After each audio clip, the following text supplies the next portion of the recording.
Olá pessoal, tudo bem com vocês? Estamos aqui para mais uma entrevista do segundo Congresso Online de Doenças Crônicas e Curas Naturais, e hoje eu tenho um prazer de receber um amigo, uma pessoa que tem um trabalho extraordinário, que é o Jerônimo Tem, e nós vamos estar falando aqui um pouco de como o Jerônimo tem utilizado conceitos extraordinários para orientar pessoas na área do coaching, para aprender a superarem a si mesmas. E a gente sabe que esse processo de adoecimento que a gente vive hoje em dia, esse adoecimento crônico, tem a ver exatamente com essa capacidade de você superar as suas crenças limitantes, você superar as suas sombras, você também ter clareza sobre realmente qual é a origem da sua dor, do seu sofrimento. E o Jerônimo desenvolveu uma metodologia muito rica que tem ajudado aí muitas pessoas nesse caminho, e eu conheço o Jerônimo de perto, eu sei da integridade e da grandeza do trabalho dele. Certamente nós vamos ter uma conversa aqui que será muito útil para você, tá? Então, Jerônimo, inicialmente como esse é o Congresso de Doenças Crônicas e Curas Naturais, o objetivo dele é exatamente a gente oferecer subsídios para que as pessoas saiam desse adoecimento crônico, Jerônimo. Então, o que acontece? Hoje nós temos 80% das pessoas no Brasil morrem em função de doenças crônicas, ou seja, elas adoecem, e aí, depois que elas adoecem, elas não conseguem voltar mais para o estado de saúde, ou seja, elas mantêm-se doentes a vida toda e morrem doentes no estado de muito sofrimento, né? Então, inicialmente eu gostaria de ver o seu olhar geral para esse cenário, e você como uma pessoa, como um empreendedor de sucesso, como uma pessoa que está aí por trás da orientação de inúmeras pessoas que estão buscando a missão da sua vida, buscando realização. Naturalmente, quando a gente se realiza, a gente passa a ser mais feliz, e quando a gente está mais feliz e realizado, a gente termina se curando naturalmente. Gostaria que você trouxesse inicialmente esse olhar mais geral sobre esses números, sobre essa realidade, e dentro da tua experiência, né, da tua vivência de transformação de pessoas, como é que você enxerga esse quadro e as possibilidades de transformá-lo? Wallace, primeiro, obrigado, deixa eu agradecer o teu convite. Quando você me convidou para estar nesse segundo congresso, o primeiro já foi um sucesso e agora você faz o segundo, obviamente, e eu fiquei muito grato de poder compartilhar um pouco com uma audiência tão qualificada que a sua, entrevistado por uma referência no assunto, e não é só hoje, não é só no Brasil, é no mundo. Então, Wallace, obrigado pelo convite, estou muito feliz e grato de estar aqui podendo contribuir com algo tão positivo que você leva para o povo brasileiro e, enfim, para as pessoas da língua portuguesa no mundo. Obrigado pelo convite, tá, Wallace? Falando sobre a doença crônica, eu posso falar isso com muita serenidade, porque eu vivi isso, Wallace. Eu, em 2009, eu vivi o ciclo do adoecimento típico da pessoa, né? Eu me senti mal, tive uma pequena dor, fiquei preocupado com aquilo, a dor já veio de um estresse que eu tive, fui no médico, o médico disse que isso não devia ser isso, devia ser outra coisa, fui no outro médico, mas falou, olha, não deve ser isso não, deve ser uma terceira coisa, e aí eu fui no terceiro, enfim, resumindo a história, em 2009, eu passei um ano. Comecei com um médico para examinar uma questão no meu testículo, porque eu achei que eu tinha um problema no testículo. Ele me mandou para o médico de coluna, isso deve ser coluna. Aí eu fui para o médico de coluna. Aí do médico de coluna, falou, Jerônimo, você está com dor em cava ilíaca profunda, procura, faz um exame urgente de tomografia. Eu fui fazer, teve um dia, Wallace, que eu passei o dia fazendo tomografia e ressonância, passei o dia de jalequinho no hospital com scalp, fazendo exame atrás de exame. E o final da história, no final de 2009 inteiro, de hospital em hospital, de médico em médico, o que eu tinha, na verdade, era absolutamente nada orgânico. O que eu tinha era o que eu falo, eu estava perdendo o que eu falo sempre, que é a única batalha que todos nós temos que lutar, que é aquela batalha que acontece dentro da gente. Aquela batalha que acontece dentro da gente é a única batalha que a gente precisa vencer. Eu estava perdendo aquela minha batalha lá dentro.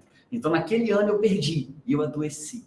E aí eu aprendi, no fundo do poço, que a maior batalha que a gente vive é aquela que acontece dentro da gente. E ali eu aprendi, sabe, Wallace, eu já queria trazer um conceito inicial sobre o que você me disse, se você me permitir. Eu posso trazer um flip chart aqui para a nossa entrevista para eu falar uma coisa já nesse comecinho, Wallace?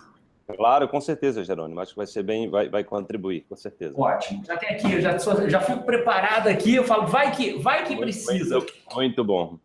Ó, é o seguinte, aí você só me valida, Wallace, se você está conseguindo enxergar o que eu vou te mostrar aqui. É o seguinte, ó, o que eu acredito na vida, sabe, Wallace? Que o que eu vejo Ó, o que eu vejo, eu crio. O que eu vejo, eu crio. Isso é tão importante que o que eu vejo, eu crio, que para você ter uma ideia, que a gente deveria começar as nossas frases, quando eu falo alguma coisa sobre alguém ou sobre uma realidade, eu deveria começar a frase com: no meu mundo,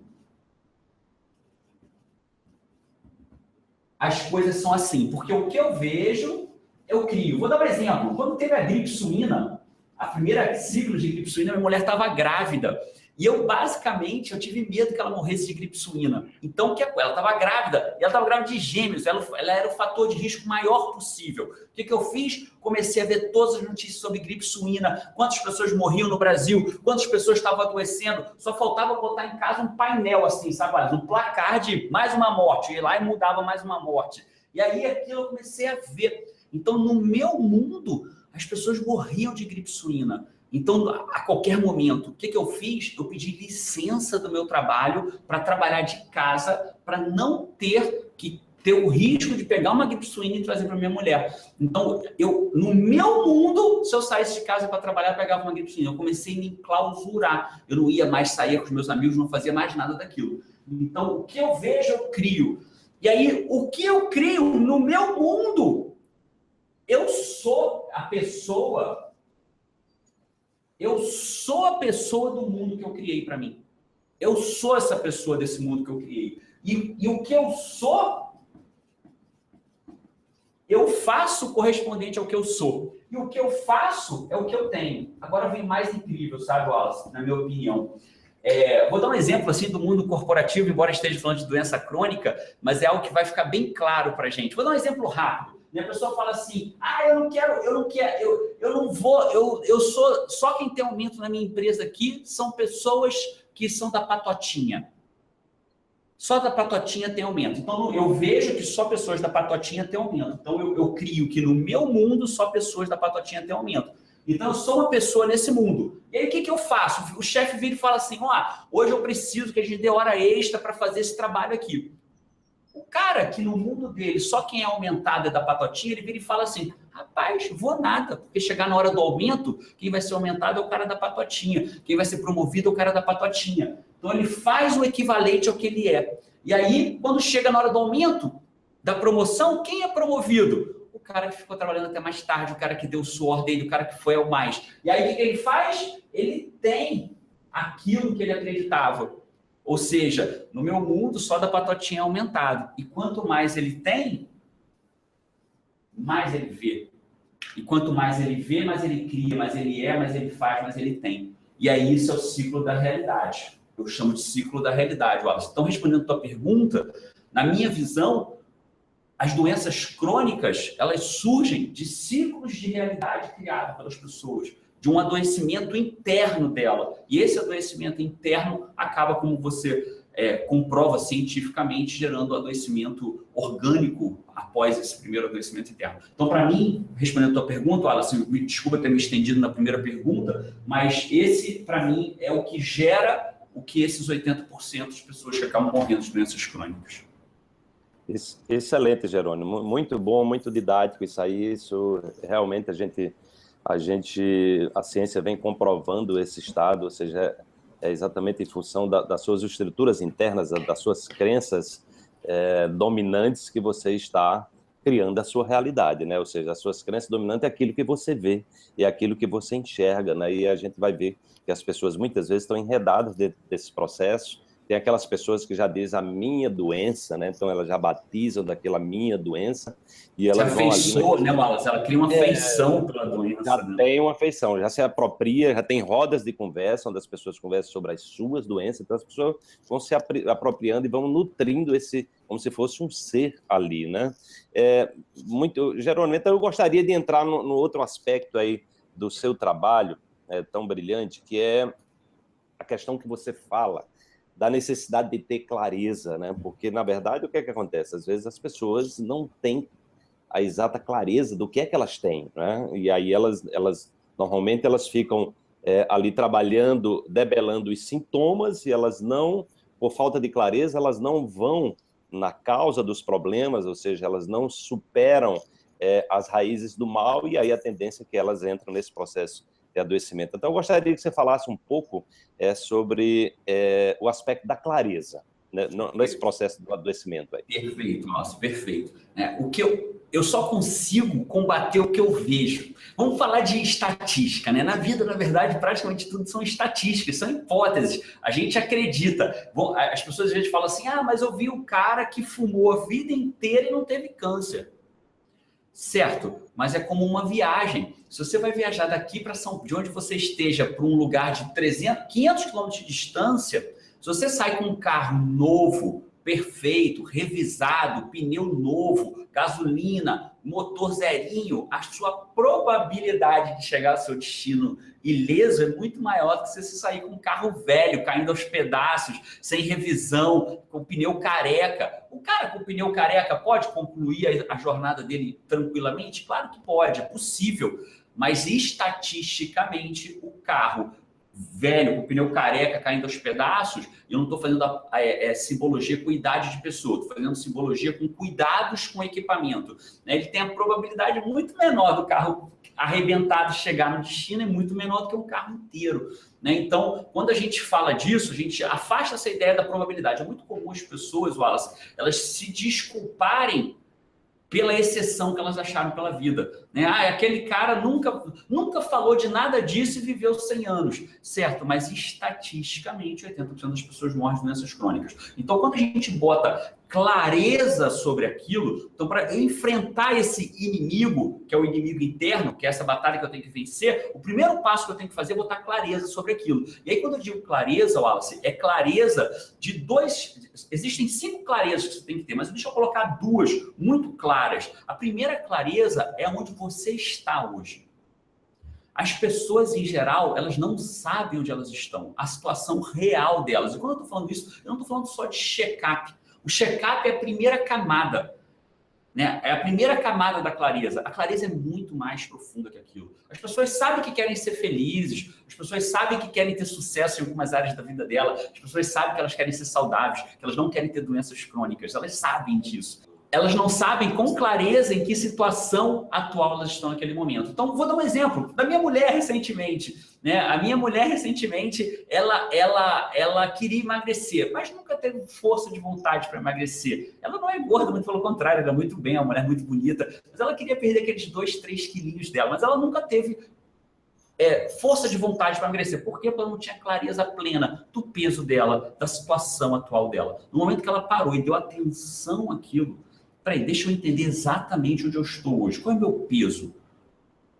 O que está acontecendo comigo? Qual é a minha situação real? Aí ela começa a mudar a situação. Então, Alice, o que acontece com as pessoas com doenças crônicas hoje é que muitas vezes elas se limitam a ir aos seus médicos e tomar os remédios que elas estão determinadas, que o médico passa para ela na receita. Jerônimo, então você está dizendo que todo mundo para de tomar remédio? Não, muito pelo contrário, isso é um processo. Mas o primeiro passo que eu quero dizer é: por que você está tomando esses remédios? Qual é a causa daquilo? Qual verdadeiramente te trouxe até aquilo ali? Porque a gente sabe claramente que a maior parte dos medicamentos que a gente toma, ele trata a consequência daquilo, mas ele não trata a causa. E as pessoas não buscam entender o porquê que elas estão adoecendo. Por que verdadeiramente elas estão com uma dor abdominal, que foi o meu caso de 2009, que era, na verdade, uma psicossomatização do meu estresse, que virou uma síndrome de intestino irritável, e eu fui tratar, na verdade, tomei um monte de remédio, fazendo um monte de exame. Então, a clareza é, sem dúvida, essa primeira clareza, Wallace. E a segunda clareza fundamental é de onde você quer chegar. Se você não sabe para onde vai, qualquer caminho serve. E as pessoas, em geral, só sabem o seguinte: eu quero ser saudável. Ser saudável é pouco para uma clareza. Clareza é quantos quilos você quer ter?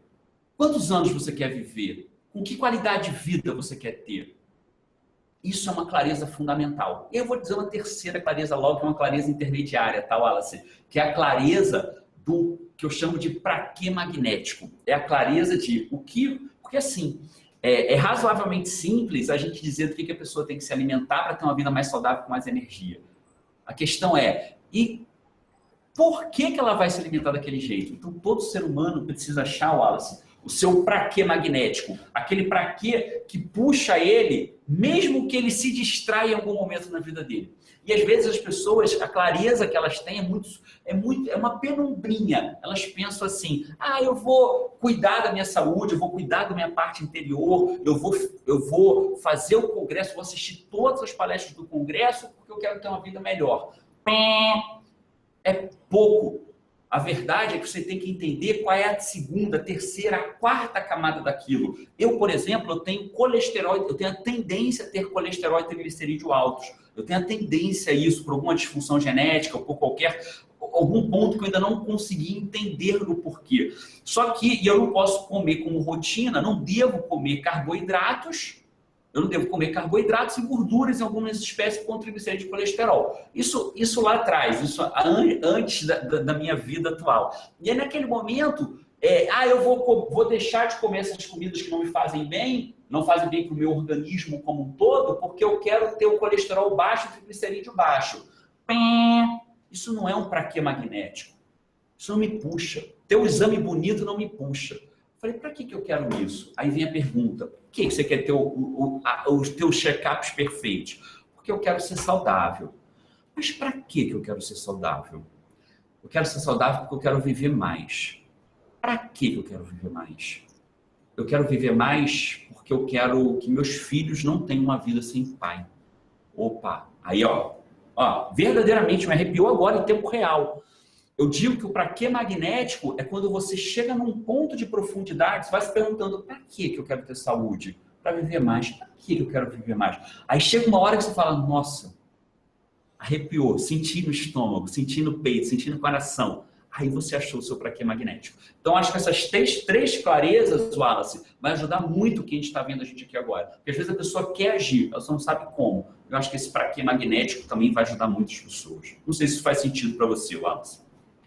Com certeza, Jerônimo, faz todo o sentido, né? Eu acho que esse pra quê magnético ele tá também ligado ao significado, né, de existir, né? Ao propósito, a busca por propósito, a busca por missão de vida, né? Porque a gente vê que ontem eu entrevistei um médico aqui, Jerônimo, ele é especialista, ele trabalha com meditação na superação de depressão, né? E ele me deu um dado estatístico que eu fiquei assim perplexo. Ele disse aqui em Pernambuco, um médico se suicida por mês com problema de depressão. Nossa. E aí ele termina lidando com o outro simplesmente como um simples objeto, ali passa um medicamento e para o sintoma, esquece de olhar para o ser humano como todo, termina esquecendo de olhar para si mesmo, né? E aí perde essa conexão com esse para quê magnético seu, qual o sentido de você estar fazendo as coisas. Então eu acho que isso tem tudo a ver, está por trás de muitas, essa falta de propósito, dessa conexão com algo maior que faça você se emocionar, se arrepiar, sentir um propósito, sentir é algo que impulsiona para frente, sem dúvida isso é algo que faz a diferença, Jerônimo. Eu gostaria, então, que você falasse, aproveitando essa questão do propósito, da missão, da realização, você falasse de um trabalho aí muito especial que você tem, que você vem elaborando com fundamentação científica, né, que é exatamente o sistema de mudança, porque para a pessoa chegar num novo patamar, para a pessoa sair de um estado de adoecimento e ir atrás das verdadeiras causas, de investigar, né, e de superar, ou seja, de superar, isso requer uma orientação, né, requer um processo, requer um caminho, né? E aí eu gostaria que você falasse para a gente sobre esse seu sistema de mudança, que certamente vai trazer respostas interessantes para essa questão aí. Excelente. Você quer clareza, né? A gente volta de novo na clareza, né? Se a pessoa para fazer a sua mudança, ela primeiro precisa ter clareza de onde ela está, clareza de onde ela quer chegar e clareza do porquê que ela vai, do propósito que vai mover ela adiante para aquilo. E aí ela chega, aí pronto, aí, perfeito a tua pergunta, Wallace. Aí a pessoa foi e falou assim, não, Jerônimo, entendi, eu sei exatamente onde eu estou, eu sei exatamente onde eu quero chegar e eu sei por que eu vou para lá. Eu sei por que eu vou caminhar na direção disso. Só que é o seguinte, eu não consigo caminhar.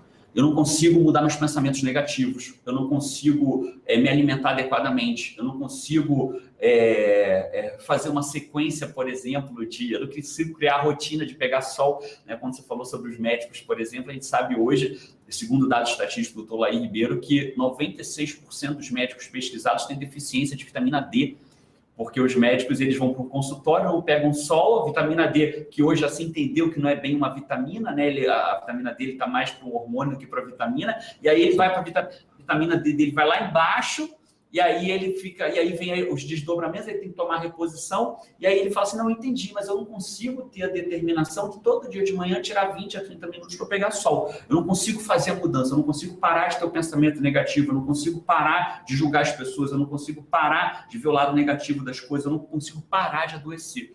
Como é que eu mudo isso aí, Jerônimo? E aí foi isso que você me perguntou agora, Wallace. Eu vim debruçando sobre de forma bastante esforçada com base em pesquisas científicas de neurociência, estudos de coaching, psicologia positiva, de como que a gente realmente muda. O que é que me faz ir adiante? O que é que me faz mudar determinado ponto na minha vida? E o que faz me manter no mesmo lugar que eu tenho hoje? Porque as pessoas fazem o que elas deveriam fazer, algumas, e por que outras não fazem o que elas deveriam fazer? Ou pior, elas fazem aquilo que elas sabem que ela não deveria fazer. É isso que eu queria trazer aqui para o seu público, para a sua audiência aqui, Wallace. Bom, o que acontece? O processo de mudanças, a gente tem estudos científicos. Antigamente se dizia que um hábito, vamos falar de um hábito, tá, Wallace? Então, vamos começar pelo hábito para a gente visualizar. Né? O hábito de fumar, o hábito de tomar uma bebida inadequada, o hábito de falar mal dos outros, o hábito de ver programas tóxicos né? As pessoas às vezes falam, eu me sinto mal, eu tenho um mal-estar, só que elas passam grande parte do dia delas vendo coisas tóxicas que intoxicam o mundo delas. E aí, quando elas se intoxicam com aquelas notícias ruins, aquela imprensa negativa, aquele jornal que distorce e sai sangue, ela faz e tem o equivalente àquele mundo que ela está criando para ela. Então, Jânio, eu quero, mas eu não consigo parar de ver essas coisas. Parece que eu entro na internet, me atrai essas coisas ruins. Então, como é que eu mudo? Isso, obviamente, não, Wallace, a gente está falando da superficialidade. Essa mesma lógica vale para algo muito mais profundo que isso. Eu estou trazendo em situações cotidianas porque fica mais fácil da gente visualizar. Né? Isso vale para coisas muito mais profundas. Até então, o que a gente tentava fazer? A gente sempre procurou, Wallace, quando a gente quer mudar, quando a gente quer fazer uma mudança na nossa vida, assim, só para concluir a história do hábito. Aí os estudos científicos mostraram que os hábitos, antigamente se dizia que se criava um hábito novo em 21 dias. Se eu ficasse 21 dias sem fumar, eu adquiria o hábito de não fumar. Se eu ficasse 21 dias correndo, eu adquiria o hábito de correr, de fazer atividade física, né? E aí os estudos mais modernos mostram que não é bem assim, que um hábito se adquire em dias até mais de 200 dias, em poucos dias a mais de 200 dias, dependendo da individualidade de cada um, do seu conjunto de crenças, de valores, de história de vida, de biologia, né, de orgânica da pessoa. Então, a média de uma mudança hoje já se fala em 66 dias. Hoje, a média para um hábito se estabelecer é 66 dias. Só que eu sempre digo o seguinte, tá certo, eu preciso então ficar em média 66 dias correndo, fazendo atividade, caminhando, fazendo atividade, me alimentando adequadamente, me desintoxicando, meditando. Eu preciso ficar 66 dias fazendo isso para que eu consiga adquirir esse hábito, certo? Mas eu não consigo chegar no 5º dia. Então, foi daí que veio daí eu começo uma atividade física, eu paro. Eu começo a me alimentar melhor, eu paro. Eu começo a parar de ver televisão, daqui a uma semana eu estou vendo de novo. Isso me instigou a pesquisar. Entende? A gente entende que tem que ficar muito tempo para ter um hábito. Mas como que eu fico muito tempo, né? Esse é o ponto. Como que eu tiro os pensamentos? Como que eu mudo a minha realidade? E aí foi nesse ponto que eu cheguei, tá, Wallace? Só queria alinhar para a gente ficar na mesma página aqui. Então, excelente. O primeiro ponto é que as pessoas, por muito tempo, elas se esforçaram em fazer as mudanças através da mente. exclusivamente através da mente. Que o meu poder mental, se eu fizer muito pensamento positivo, isso aqui são só hipóteses, tá? Eu queria que a nossa audiência, sua audiência, Wallace, interpretasse isso como uma segunda opinião do que ela já viu até hoje. Eu não estou dizendo nem desmerecendo qualquer estudo científico em contrário, só estou apresentando mais uma possibilidade que pode ser útil para quem se identificar com ela. Eu sempre digo que o melhor sistema de mudança é aquele que faz você mudar. Então, se o meu sistema que eu vou apresentar agora fizer alguém da sua audiência mudar, é porque foi o melhor para ela. Mas se ela mudar por outro sistema, está tudo bem. Eu não tenho a vaidade de que ela use o meu sistema. Eu tenho a vaidade de que ela mude a vida dela para ter uma vida extraordinária. Né? Então, então, as pessoas, por muito tempo, ficaram, é a mente, é a mente, é a mente. A gente tem que trabalhar a mente. Aí vai para um evento motivacional de final de semana, trabalha a mente. Aí a pessoa sai no domingo... Nossa, eu posso tudo, eu posso ter uma vida extraordinária. Aí na segunda-feira, eu posso ter uma vida extraordinária. Aí na terça, quem sabe?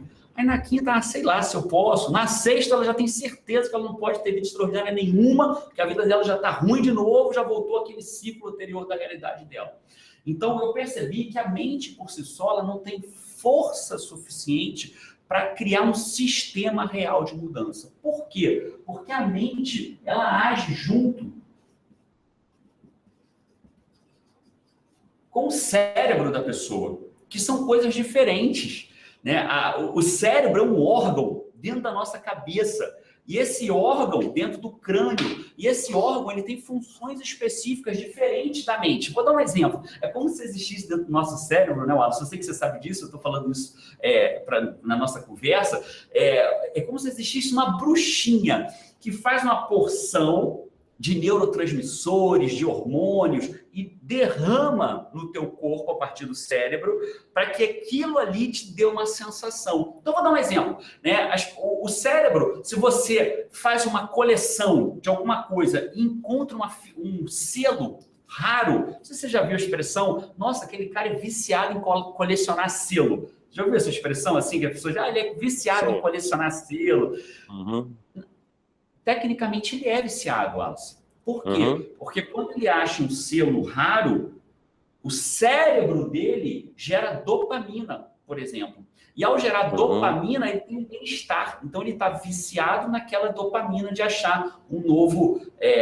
tanto que as drogas mais viciantes... Eu não gosto nem de propagar essa informação, porque o efeito é destrutivo, todo mundo sabe disso, mas as principais drogas, como, por exemplo, heroína e cocaína, a maior tendência delas é aumentar o teu nível de dopamina. Só que o mais incrível é que essa dopamina, você consegue ela, por exemplo, com a coleção de selo. Né? Então, aonde eu quero chegar? A mente, por si só, não implementa uma mudança. Você precisa do cérebro produzindo os elementos necessários, os neurotransmissores necessários, para que ajude a sua mente, a sua mentalidade a conseguir ter uma mudança real na tua vida. Então, a gente hoje estudou que existe um quarteto, a gente chama de quarteto da felicidade, né? Alguns cientistas chamam do quarteto da felicidade, que são neurotransmissores gerados pelo nosso cérebro, que ajudam a gente a ser feliz, que é a dopamina, é a serotonina, a endorfina e a ocitocina. Que nome complicado, beleza, mas as pessoas não precisam entender desses quatro. O fato é, quando o nosso cérebro gera dopamina, gera endorfina, gera serotonina, gera ocitocina, a gente tem o quê? Sentimento de felicidade. Então, até então, as pessoas falavam assim, tô com a minha mentalidade fraca, não tô conseguindo ficar feliz. Aí a questão é, muitas vezes a tua questão não está na tua mente, está no teu cérebro, que talvez você não esteja fazendo coisas que geram dopamina, serotonina, né? Dopamina e serotonina, só para dar alguns exemplos, Wallace, elas podem ser geradas com atividade física. Ocitocina, a forma mais tradicional de gerar ocitocina é sexo. Né? O sexo com orgasmo entre o casal, ele gera ocitocina. Ocitocina é o que o pessoal chama do hormônio do amor. É o que a mãe gera quando ela... a ocitocina é o que a mãe gera quando tem filho e dá de mamar para o filho através da ocitocina, aquele neurotransmissor. Né? Tanto que os animais que não têm geração de ocitocina, eles recusam o filhote. Eles tendem a recusar o filhote. né, pela não geração de ocitocina, ele não produz ocitocina, e ele recusa o filhote. Nossa, aquele animal é mau, recusou aquele filhote. Não, às vezes ele só está com um distúrbio que não gerou ocitocina, ele não teve aquele sentimento. Bom, então a gente tem que entender que existe a mente e existe o cérebro. E aí, Gerônimo, me dá uma outra forma sem ser sexo. Eu não estou no momento podendo fazer sexo, então me dá uma outra forma. Sim, os cientistas entenderam que abraços longos, por mais de 20 segundos, eles aumentam o nível de ocitocina. Então, muitas vezes as pessoas, por um único abraço, mas não é um abraço, opa, tudo bem? É um abraço longo. Inclusive, eu desafio quem estiver ouvindo a gente aqui a fazer esse teste. Pega seu filho, seu marido, seu pai, sua mãe, seu amigo, abraça por 20 segundos. Wallace, é algo mágico. Você está abraçado com a pessoa, no primeiro momento é aquele desconforto, né? Passou do tempo do abraço, mas você continua. Daqui a pouco parece que faz assim. Tem uma serenidade. E o teu corpo começa a aumentar os sentimentos de ocitocina, e você começa a aumentar o seu bem-estar. Então, na verdade, você precisa cuidar da mente, mas você precisa cuidar do cérebro também para gerar neurotransmissores favoráveis a você. E além da mente e do cérebro, existe o terceiro elemento, que é o corpo, Wallace. Existem pesquisas científicas extremamente poderosas hoje em dia que definem, por exemplo, você pode pesquisar a Cuddy, tem um TED muito interessante da Cuddy, da doutora Cuddy, o que ela mostra? Que quando a gente mantém um nível, é uma postura que ela chama de postura de Mulher Maravilha. Deixa eu ver se eu consigo mostrar aqui, eu não consigo pela distância da câmera, mas é uma postura de Mulher Maravilha. Mão na cintura, peito para cima, olhando levemente para o alto. Essa postura, por alguns momentos, por alguns minutos, eleva, por exemplo, o nível de testosterona. Olha o corpo interferindo no cérebro. Pelo teu corpo, você gera testosterona. A testosterona, por exemplo, no homem e na mulher, tá, Wallace? A testosterona, por exemplo, faz a pessoa ter o sentimento de que pode. Ela está mais afeta a enfrentar o desafio. Então, às vezes a pessoa ficava só na mente, eu posso, eu quero, eu vou conseguir, eu vou mudar minha realidade, e não conseguia. Por quê? Porque o cérebro dela talvez não gerasse endorfina, serotonina, dopamina, ocitocina, testosterona baixa. E aí o corpo dela, o que acontece com o corpo dela? Começa a ter uma reação, porque aí vem a grande magia que eu entendi, Wallace. Isso tudo é um sistema. Nós somos um sistema. E esse sistema, ele busca permanentemente o equilíbrio, a congruência. O sistema busca a congruência. Você já viu alguém na rua, Wallace, andando assim? Você pergunta para ele, ei, Jerônimo, como tá? E ele dizer, tá tudo maravilhoso, acabei de ganhar na loteria. As pessoas não fazem isso. Por quê? Porque é incongruente. Quando você está com o corpo para baixo, olhando para baixo, com o ombro caído, se sentindo mal, o teu corpo comunica que alguma coisa não está boa, o teu sistema busca o quê? Congruência. Então, o teu cérebro não vai gerar o quê? Dopamina, serotonina. Por quê? Não tem sentido, não é congruente com o teu corpo adoecido. E quando eu digo adoecido, não necessariamente doença crônica, ainda com uma doença crônica, eu digo adoecido é triste, ele não é congruente o teu cérebro gerar neurotransmissores da felicidade, por exemplo. Ele vai ao contrário, ele vai talvez gerar o quê? O cortisol do estresse. Para quê? Para buscar congruência. Então, o que é importante que a gente entenda? Que nós somos um sistema. Agora, trazendo o corpo para isso, eu chego em casa, Wallace, de noite, e já estou caminhando para encerrar essa explicação, falta o último elemento, eu chego em casa de noite, se a Paty vira para mim e fala assim, meu lindo, é o gosto dela, tá, Wallace? Vamos respeitar o gosto da Paty. Se ela diz para mim assim, meu lindo, o João está com febre. Wallace, em 3 minutos eu estou com diarreia no banheiro, sem ter tido nenhum problema antes. O que é isso? O meu corpo, a minha mente se desespera pela febre do João, se eu não souber lidar com aquilo, a minha mente se desespera, manda uma mensagem para o meu cérebro que é possível, isso é só uma hipótese, que pelo nervo vago dele, por qualquer outra razão, atinge o meu intestino e me gera uma diarreia no meu corpo. Para quê? Para manter a congruência. Todo o sistema ele é congruente. Então, o que acontece com as pessoas? E aí vem o último elemento dele que a gente vai terminar para essa explicação. O último elemento é o seguinte: junto com isso, existe um círculo de relacionamento. Um círculo de relacionamento. O ciclo e o círculo do seu relacionamento. O que isso tem a ver com o teu sistema, Jerônimo? Tem a ver com o seguinte. Tem uma frase aqui que é do Jim Rohn, que aqui ela, num primeiro momento, ela é só filosófica. Você é a média das 5 pessoas com quem você mais anda. Só que hoje ela já é científica. Tem um livro chamado O Poder das Conexões, que demonstra isso, é Connected, em inglês. Ele chegou no Brasil como O Poder das Conexões, se eu não me engano, é Dale Sevier, se eu não me engano. E esse livro demonstra o quanto uma pessoa que você nem conhece para de fumar e você para de fumar. Uma pessoa que você nem conhece engorda e você engorda, pelo poder das conexões. Isso estou me referindo a uma pessoa que você nem conhece. Imagina com quem você se relaciona. Então, onde eu quero chegar?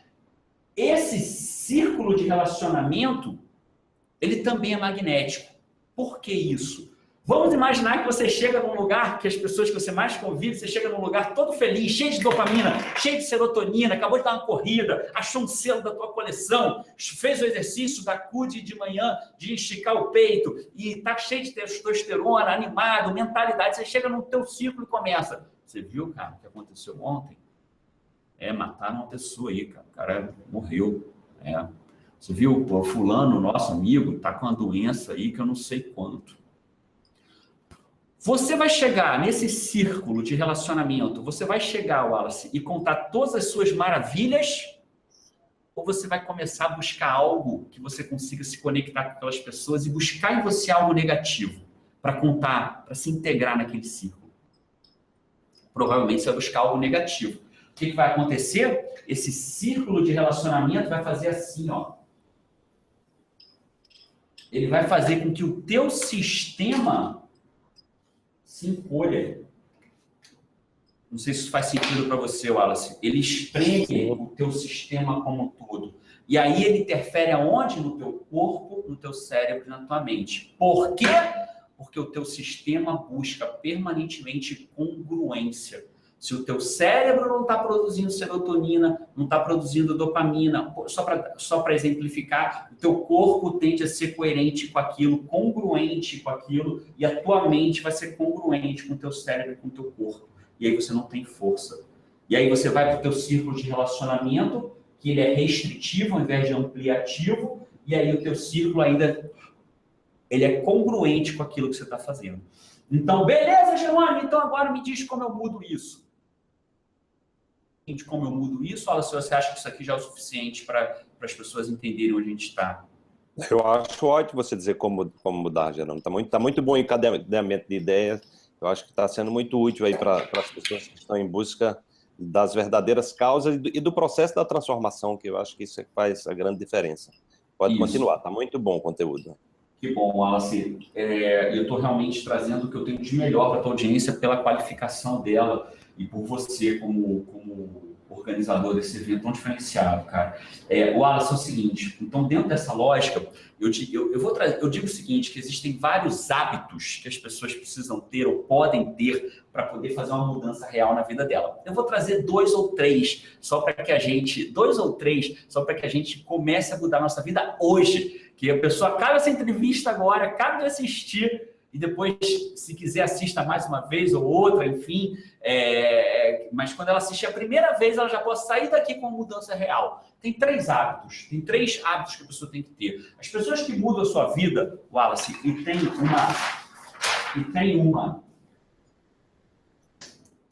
uma congruência sistêmica incrível, enorme, com uma vida extraordinária.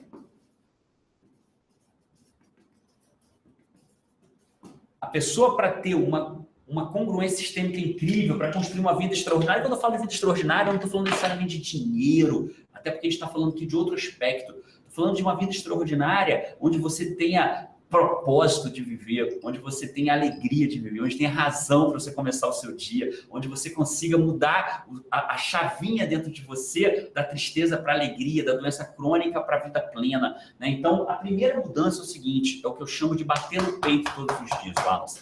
Vou falar uma frase que ela pode ser muito dura para algumas pessoas, mas quando elas aceitam isso, a mudança começa a acontecer. A frase é a seguinte, ó, não é a vida que faz isso comigo. Sou eu que faço isso com a minha vida. Esse é o primeiro passo, sabe, Wallace? E quando eu falo, se alguém estiver assistindo a gente agora, ela pode fazer em casa isso, ela pode bater no peito, ó, dizendo assim, e eu bato no peito ao ponto, não é para me maltratar, quem está em casa não é para bater ao ponto de sentir arder, mas é o ponto de sentir o impacto da sua mão, para que você se lembre que não é a vida que faz isso comigo.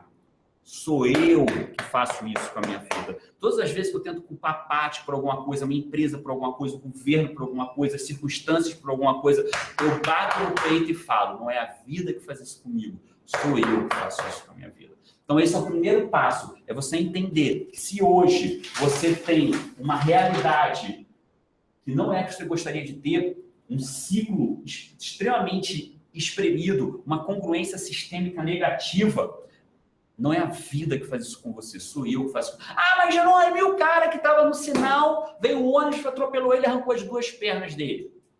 Isso é uma circunstância que muitas vezes a gente não tem como alterar. Só que, naquele momento, ele não podia fazer nada pelo ônibus que arrancou as pernas dele. Mas dali para frente, é ele que vai decidir se ele vai ser um inválido num sinal ou se ele vai ser um campeão paralímpico, inspirando milhares e milhões de pessoas. Então, ele que faz. Eu não posso brigar contra as circunstâncias, mas eu posso dominar como as circunstâncias me interferem, como as circunstâncias agem na minha vida. Então, isso eu posso dominar. Então, daí a primeira mudança. Se alguém que está assistindo a gente quer mudar agora, bate no peito. Literalmente em casa. Pode bater no peito e dizer, não é a vida que faz isso comigo, sou eu que faço isso com a minha vida. E eu bato ao ponto, verdadeiramente ficar até meio vermelho. Por que, Wallace? Tem uma explicação científica para isso. Isso é uma âncora externa. O que é uma âncora externa? É um estímulo que deflagra em mim um sentimento. Então, quando eu faço isso, todas as vezes que eu começo... Se você estiver comigo num jantar e me ver batendo no peito, você já pode saber, o Jerônimo está se lembrando que a responsabilidade é dele, não das circunstâncias. Porque às vezes vem um pensamento e você começa a pensar porque aquela pessoa, porque aquela situação, porque o meu país... Opa! Quando eu bato assim, o meu corpo, todo o meu sistema já busca uma congruência de não de coitadismo, não de vitimismo, mas sim de, opa, sou eu que faço isso com a minha vida. E embora agora possa parecer duro, Wallace, no primeiro momento, sou eu que faço isso com a minha vida, ele é muito bom no segundo momento, porque você começa a ser o senhor das suas decisões e do seu caminho. Então esse é o primeiro hábito, Wallace. O primeiro hábito é você, não é a vida que faz isso comigo, sou eu que faço com a minha vida. O segundo hábito, você está aqui, ó. Muitas pessoas simplesmente não conseguem sair dos seus adoecimentos crônicos, não conseguem sair da vida que ainda não adoeceu, mas está no ciclo de adoecer. Ela simplesmente não consegue sair por conta disso aqui, Wallace. O círculo de relacionamento que ela vive é tão forte, é tão intenso, adoecido, que mesmo que o sistema dela tentasse expandir, ele bate nessa barreira. Então, o meu primeiro passo, o segundo hábito que eu te diga é, qual é o segundo hábito? Com quem você está almoçando? Olha para a sua mesa ao redor. Quem são as pessoas que você está almoçando? Claro que isso é só uma simbologia, talvez você almoce com a sua família, que seria ótimo se você fizesse isso, mas com quem que você está almoçando? Você está almoçando numa mesa que mantém a sua congruência sistêmica no nível que você não quer? Então, comece a mudar isso. Até porque não é você que faz isso com a sua, não é a vida que faz isso com você, é você que faz isso com a sua vida. Então comece a mudar isso. Eu diria que as pessoas poderiam fazer uma coisa muito simples agora, quem estiver ouvindo a gente, estiver realmente determinado a mudar a sua vida. E o mais incrível, Wallace, é que as pessoas, eu entendi nesses anos todos atendendo como coach, fazendo as pessoas mudarem as suas realidades, fazendo eventos para centenas e centenas de pessoas, eu entendi que o que desespera as pessoas, na verdade hoje há milhares, que desespera as pessoas não é ela não ter alcançado ainda o que ela quer para a vida dela.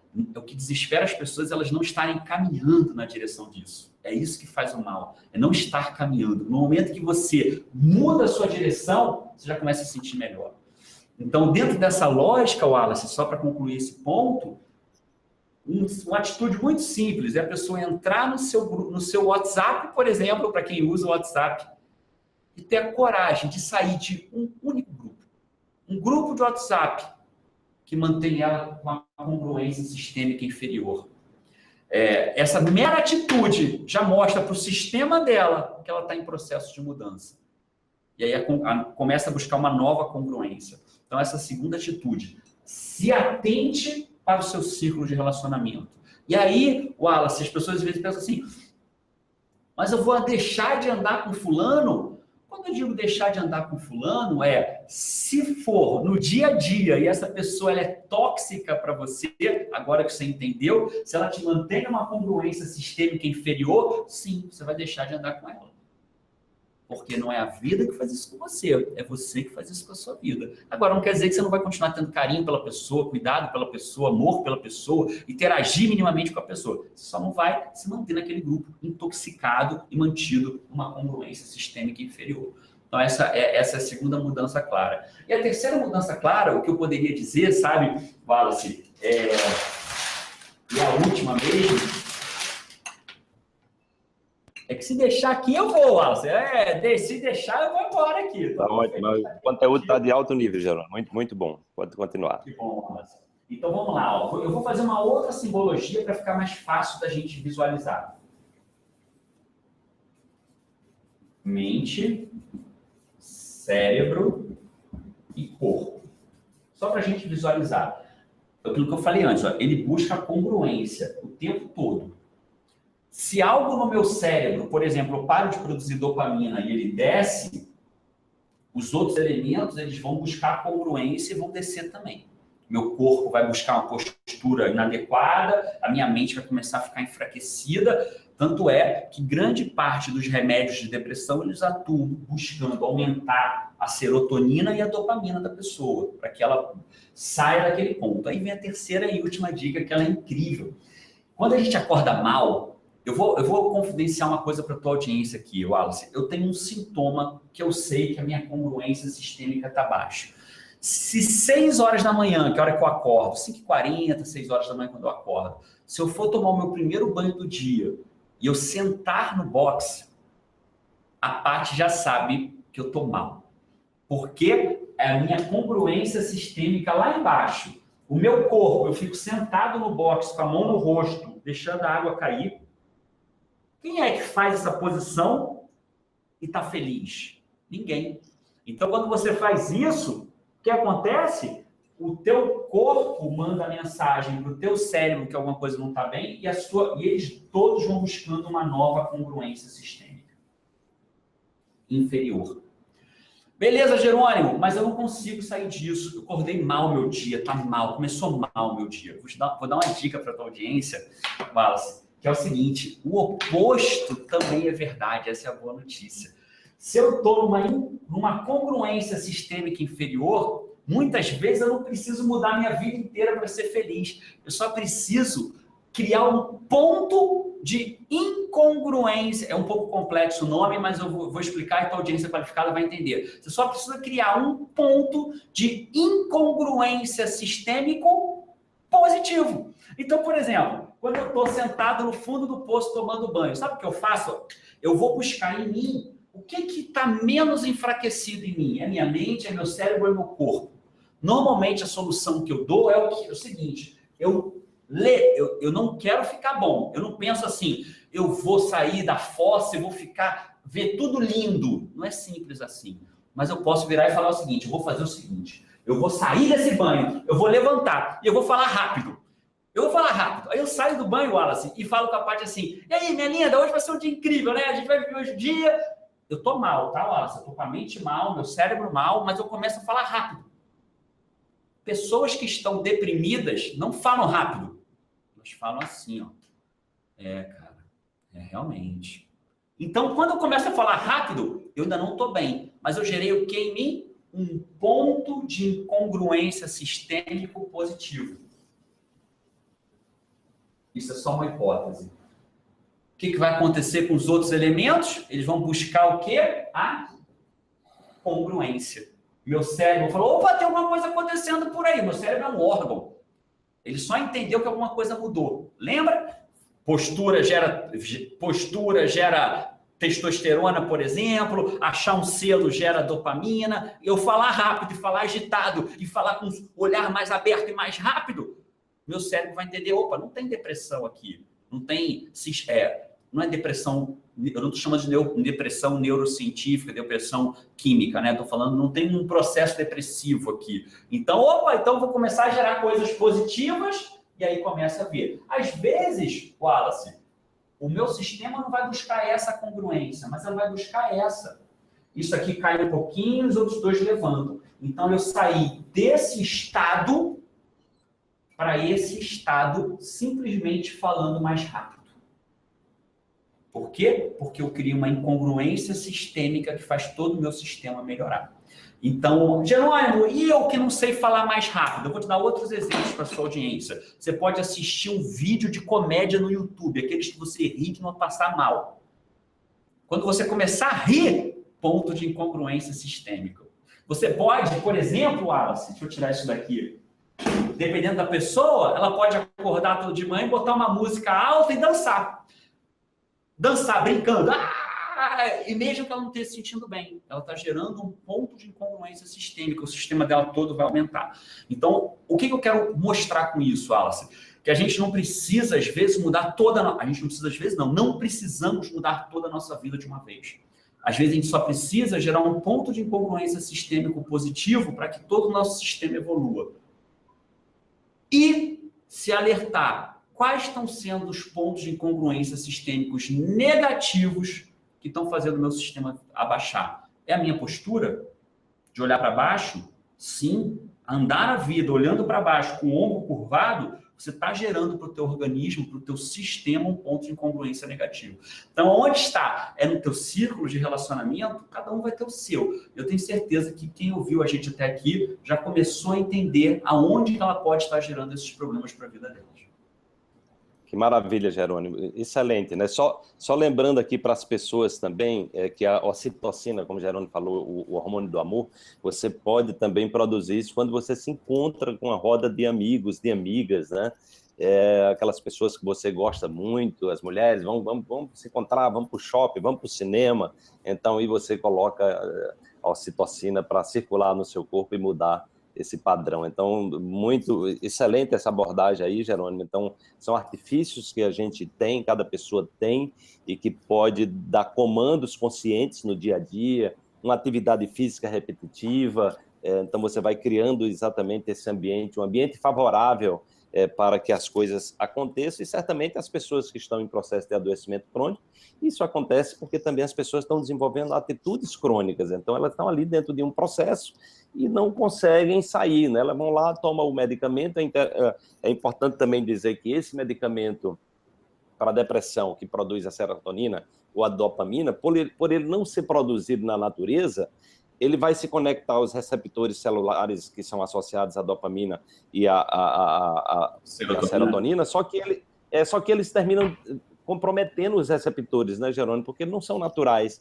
E aí você vai tendo que tomar as dosagens mais altas. É por isso que as drogas como heroína, cocaína, matam de overdose, porque a pessoa vai destruindo ali os receptores, vai tendo que aumentar a dose para poder sentir o mesmo efeito, daqui a pouco morre, porque o organismo, né, de repente dá um desencadeamento aí de uma taquicardia, o coração não aguenta tanto estímulo externo, né? Então é muito importante que as pessoas busquem os recursos naturais, os exemplos que o Jerônimo deu aí são extraordinários, para que a gente possa ter uma conversa, um diálogo com o nosso corpo, da forma que ele entende, que é exatamente colocar dentro do nosso corpo coisas que sejam da natureza, né? Que é um dos propósitos desse congresso, que as pessoas se reconectem com a natureza, com o seu poder pessoal. Toda essa apresentação do Jerônimo, ela está trazendo o subsídio para que você se empodere, para que você busque mudar o seu estado interior e se foque onde você quer chegar. Jerônimo, para a gente finalizar, eu vou fazer a última pergunta para você, porque como eu convivo com muitas pessoas, né, que acompanham o meu trabalho, que buscam soluções, pessoas, às vezes, que estão ali com as doenças crônicas, né, muitas vezes a questão elas mentalmente elas sabem, elas têm a informação necessária para se transformar, como chegar lá, elas têm toda a informação. Se você entrar hoje no Google, na internet, você tem tudo que você possa imaginar, né? Não é falta de informação. A questão é como é que você comanda a si próprio, né? É a questão do domínio interior, né? Que é exatamente as pessoas muitas vezes estão sendo escravas do cérebro, ao invés de ser senhores e senhoras do cérebro, né? Eu gostaria que você finalizasse falando de como a pessoa exerce esse domínio sobre si mesmo para dar esse salto de qualidade, ou seja, para ir focar onde quer chegar e atingir os seus objetivos com realização. Excelente. Daria para falar uma outra entrevista inteira sobre o IDI, que é o Índice de Domínio Interior, que é um índice que eu venho mapeando, que é o que as pessoas... Quanto maior o seu índice de domínio interior, mais você vira dono do teu cérebro, da sua mente, do seu sistema, né? Eu gosto de chamar de sistema, agora que a gente entendeu o que é o sistema. Quando eu falo sistema, estou envolvendo corpo, mente, cérebro. Quanto mais você é dono do seu sistema, como você muito bem colocou, mais extraordinária é a sua vida, para a gente simplificar. Quanto mais baixo o seu IDI, o seu índice de domínio interior, menos você é dono, mais o sistema te domina, mais o cérebro, mais ele te domina e menos extraordinária é a tua vida em todos os aspectos, ou em vários dos aspectos. E aí a pergunta é, como que eu faço esse domínio? Como que eu aumento o meu IDI? Como que eu realmente domino o meu cérebro? Aí eu vou deixar uma dica muito poderosa, do inglês vem poder do small win. Dos small wins, poder das pequenas vitórias, Wallace. As pessoas, elas subestimam, acreditam que na vida existe o 8 e o 80. Só que entre o 8 e o 80 tem um 9, tem um 10, tem um 11, tem um 12, tem um 13. Então as pessoas acham que só existe os 120 quilos, o obeso e o magro. Não, existe o obeso, 120 quilos, e quando ele chega no 110, ele já eliminou 10 quilos. Então o que eu quero dizer é o seguinte, se você quer mudar a sua vida, estabeleça uma pequena vitória primeiro. E ela pode ser muito simples. Eu conheço pessoas que emagreceram simplesmente porque passaram a se pesar. A pequena vitória dela foi, eu vou me pesar todo dia de manhã. Porque ela se pesou todo dia de manhã, ela teve clareza do peso dela, porque ela teve clareza do peso dela, ela começou a cuidar, a caminhar, porque ela começou a caminhar, ela gerou mais serotonina, mais dopamina, mais endorfina, começou a ter uma postura melhor, e aí tudo mudou na vida dela, que são as pequenas vitórias. Tá? Então eu conheço pessoas que começaram as suas vitórias simplesmente porque passaram a botar tênis de manhã. Eu resolvi que... ela não decidiu que ia fazer atividade física, ela decidiu que ia botar tênis. Já que eu botei tênis, o que ela pensa? Já estou de tênis, agora eu vou caminhar. Já que eu caminhei, eu vou cuidar mais da minha alimentação. Então, se eu pudesse dar uma dica concreta, estabeleça uma pequena vitória, que pode ser desde simplesmente beber mais água, porque é uma fonte de energia e nosso corpo é 77% ou mais de água, em tese. Enfim, o cérebro, pelo menos, eu posso confirmar que ele é 77% ou mais por pesquisas científicas, né? Então, beba mais água. Pronto, vou beber água a cada 2 horas, vou tomar um copo d'água, por exemplo. Então, uma pequena vitória. Wallace, a minha dica é estabeleça uma pequena vitória para a sua vida. Porque entre o 8 e o 80 existe o 9, o 10, o 11, e isso já vai fazer uma mudança substancial para você caminhar e ser senhor do seu... aumentar o seu IDI e você ser o senhor do seu sistema e não o sistema senhor de você. Extraordinário, Jerônimo. Gente, então tá aí, dicas muito especiais. Se você tem uma doença crônica ou se conhece alguém da sua família que tem, ou se você não quer fazer parte dessa estatística de 80% das pessoas que morrem no Brasil com doenças crônicas, essas doenças também crescem num ritmo de 5% ao ano, o que significa que se as pessoas não mudarem o estilo de vida que tem hoje, em 20 anos nós teremos o dobro de pessoas doentes. Isso é assustador. E o objetivo desse congresso é exatamente trazer conhecimentos de pessoas que fazem a diferença na sua vida.